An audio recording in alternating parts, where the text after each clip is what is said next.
welcome back to the Citizen channel. I hope you all stay safe and well. I continue the epics, like World at War this, but for City, even longer. Yes, the history of Manchester City since 1880. It's got to take a long time. We've got plenty of history, haven't we? And this is a special feature that I'm doing at the end of the wonderful, tremendous, fantastic treble-winning season 22-23. And I've been doing some of these without knowing we'd done the treble. We gradually knocked off the Premier League. We won the FA Cup, and then we had the Champions League. But as I've been recording these summaries, I've not known, but I know now. I knew for our November one, I know for our December one. So a successful season. This is obviously the latest. We're looking at December 2022. We just looked at November, which took us up to the World Cup break.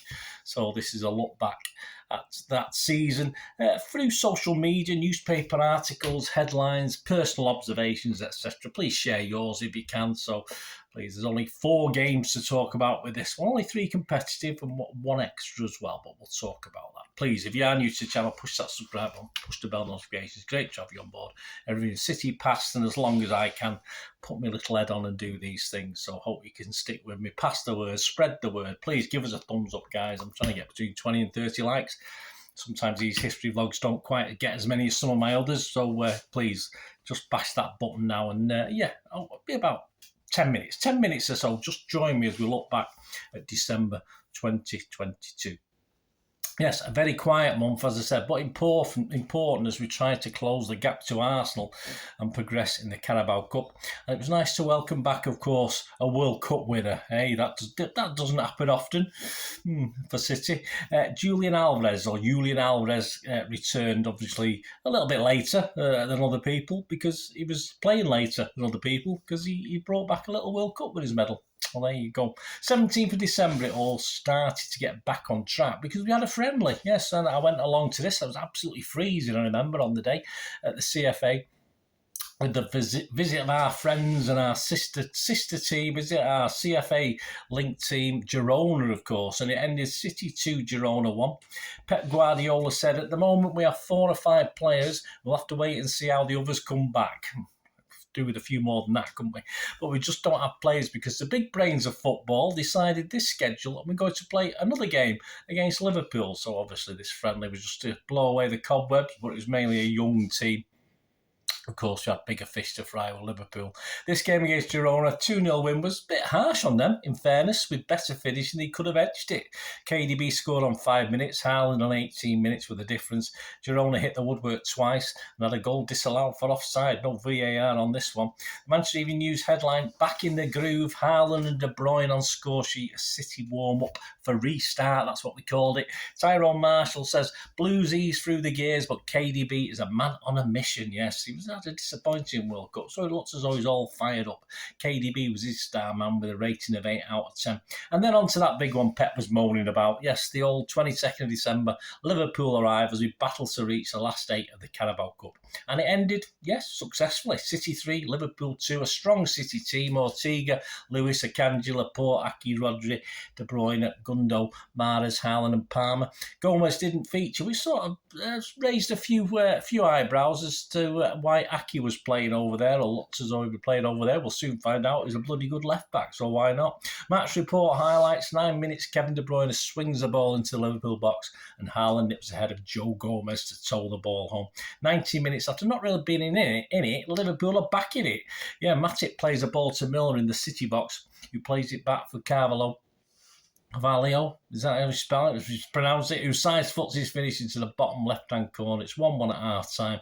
Almost immediately, with over half the stadium still having their half-time oxo, the ball falls to Rodri, who floats the ball in for Mahrez. His first touch allows him to cut inside and curl the ball into the bottom corner, 2-1. Still, with not many back in the ground, it was 2-2. Oxlade-Chamberlain, yes, hits the ball down the line, and Nunez beats Laporte in a foot race before squaring it for Salah, who passes it in the net. 57 minutes and the final goal of the night. A short corner 1-2 and the Belgian playmaker KDB himself swings in his delivery to the back post with Aki. Yes, Aki nodding it past Kelleher to make it 3-2. The Manchester Evening News headlines, we are back. Impressive Blues dump holders out of the cup and send out title warning. Tyrone Marshall said King Kev dishes up a festive treat for Blues. It was. Merry Christmas. KDB was his 9 out of 10 star man. Dan Brown wrote, Pep, Rico will be a star for a decade, he says. He's banging that drum for old Rico. Who's to disagree? Daily Express, Gideon Brooks, back with a bang, he said. Grumpy De Bruyne calls tune to sink bitter rivals. Inside the paper, Aki crowns a wild thriller. Fiery rivalry stays on the pitch as City KO Reds amid chaos. He said in his report, this was more chaos than classic with mistakes, tired legs and some howling misses in front of goal. It certainly was. A good game for the neutral. KDB led his ratings with 8 out of 10 Old Gideons. The draw for the quarterfinals was made. United to play Charlton. Always get tough draws, United, didn't they? Southampton to play us. Yes, away at Southampton. No problem there, would there? We'll see. Nottingham Forest versus Wolves and Newcastle versus Leicester. Off the field, yes, Pep confirmed that Calvin Phillips had arrived back from the World Cup overweight. Old tubby Calvin, what are you doing, mate? And Diaz has picked up an injury at the World Cup and will miss about a month. Gutted. 28th of December, match day 15, the short trip over the Pennines that some of you were lucky to make. I unfortunately wasn't unable to get a ticket. I used to love going to Leeds, even when it was a nightmare. Over the Pennines to Ellen Road, 28th of December, Leeds 1, Manchester City 3 in the evening, 8 p.m. kick-off. Edison Lewis with his Premier League debut. Akanji, Stones, Aki, Rodri, De Bruyne, Gundogan, Mahrez, Haaland and Grealish. Match report on a dodgy pitch, or a match sum up on a dodgy pitch. City waste chance after chance until thankfully, mainly Haaland and old Grealish, until thankfully on the 46 minutes City break. It's a nice move from Gundu, who moves it onto KDB. KDB finds Rodri, who moves it onto Mahrez on the right. The keeper has a comfortable stop from a weak Mahrez effort, but it doesn't hold on to it, and it bounces back to Rodri, who slides home under the keeper. Half-time, 1-0 to City. 51 minutes, Grealish nips in on a Leeds error, breaks free with Haaland, lays it on simply for Erling. I don't think there was any chance that Grealish was going to take that one on. He wanted to make it easy goal for Erling. 64 minutes, a calm, cool Haaland and Grealish 1-2, and it's 3-0 as the keeper gets a hand to Haaland's shot but can't stop it going in after KDB does some great work again. 73 minutes, we don't defend the corner very well, and Leeds are back in it. No attacking the ball from any of our players. The striker had left Foden and moved into a different zone. That was probably the reason. No one picked him up. 79 minutes, yes, Leeds just inches from a second as a Gelhardt attempt trickles just wide. That would have been an interesting scoreline with 15 minutes to go. But in the end, a deserved win. It wasn't a pitch to play smooth flowing football on, but 3-1 should have been more, but all okay despite Leeds making a bit of a fist of it in the second half. The match stats there on shots: 9 for Leeds, 1 on target, 26 for City, 9 on target. Phillips was fit enough to make the bench, so he'd lost a bit of weight after his overweight jive. He'd been in the sauna, no doubt. Manchester Evening News said, happy blue year. Erling double helps City close gap on Arsenal at the top. Simon Bukowski wrote, Blues show 2023 is set to be their year again. He's psychic, Simon. He must know what he's talking about. Chris Ostick writes, Haaland, I should have had 5.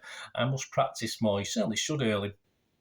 For the Star, Hal too easy. Erling double keeps heat on Gunners by David Anderson. Inside Jeremy Cross, Earl's such a pearler, he writes. Norwegian tops 20 before 2023. He rated misfiring Haaland a 9 out of 10.